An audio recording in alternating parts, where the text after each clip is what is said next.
Wait for it. I don't ache for them. Right?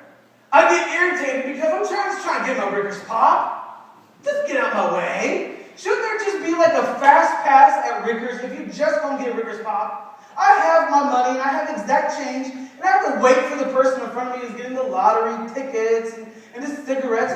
Well, that's not a message about that. Just get out my way because I don't get my Rickers Pop. I want to get in and out. Just in my way. So I'm in the midst of it. I don't ache for them. I still get so irritated when people cut me off and then slow down. It's like, if you want to slow down, just let me pass you before you slow down. Don't hurry up and get in front of me and slow down. Right? It's like my pet peeve. I walk around all the time and I just want to go to Goodwill and buy a pack of jeans. And then when I see my brothers and sisters in this community who still have their pajama pants on, just to give them a pair of jeans and say, just wake up before noon. It's only what you do. Wake up before noon, just put a pair of jeans on, and here's a brush that you brush your hair. Right? I look at this, and this is my problem. I'm not in the community, and I ache for them as I'm at my computer, and I'm typing away going, oh God, this is good. Oh God, this is good. This is going to change the people in the church. This is good. Let's ache for this community. I put that away, right? And I get in my car, and I'm driving around going, you stupid! Right? And if you're like me, you say, amen, Pastor Ben. Amen for chicken and shot of hen. I totally agree.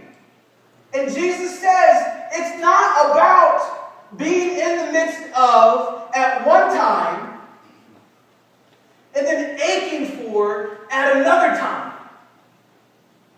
He says the word compel in Luke 14 is to be in the midst of and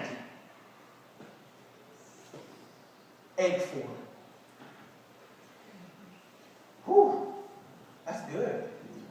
Man, that was really good. I thought it was pretty good too. I thought somebody amen or something. Sometimes then when you hit the message too well, it hurts. Right?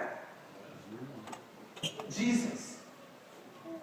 He's walking in the midst of the people. And at some point in the midst of the people, he says, somebody touched me. And I think the disciples whispered, hey, Jesus, there's 50 people walking around you.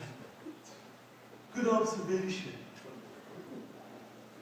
Now, you see, when somebody touched me this time, my power left me. It was a woman with the issue of blood. A woman who was unclean. Therefore, Jesus would be unclean. He's not worried about clean and unclean. He looks at this woman and says, woman, you are healed. Jesus is walking to his crucifixion. And on his way to his crucifixion, there's a blind man. Jesus! Hey, Jesus! Messiah, Master! Have mercy on me, a blind man. The outcast of society. Now, Jesus should have been you don't understand. I'm on my way to be crucified. You will be healed in just a few days, but I have to do this crucifixion thing. And he stops. What can I do for you? He's in the midst of. He aches for this man that nobody else even saw. Jesus, I want to see your faith. It's made you worry. He goes into Jerusalem again. And they're having a parade minus the candy. And they're shouting, Hosanna, Hosanna, Messiah, blessed is he who comes in the name of the Lord. He's in the midst of.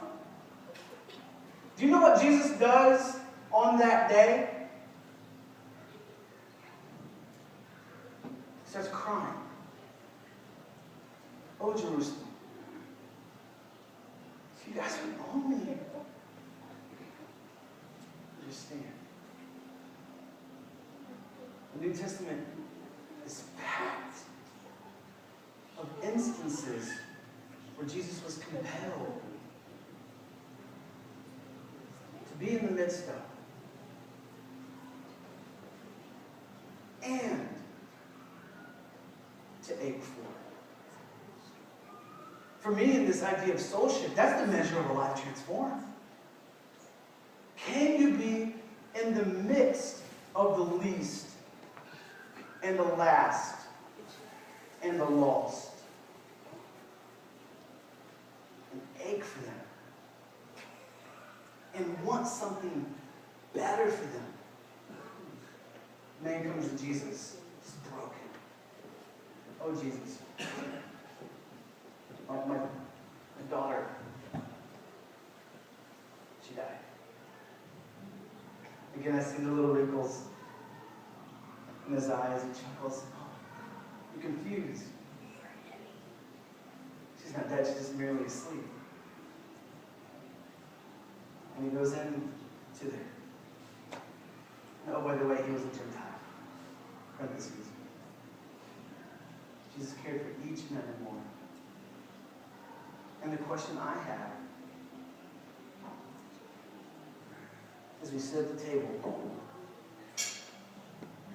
our fine china and our goblets, it's this. Number one, have you accepted the invitation? You, the least and the last and the lost. To come, eat at the table, to accept the forgiveness that only Christ can afford. If not, today is the day. I'd love to talk with you. I'd love to pray with you.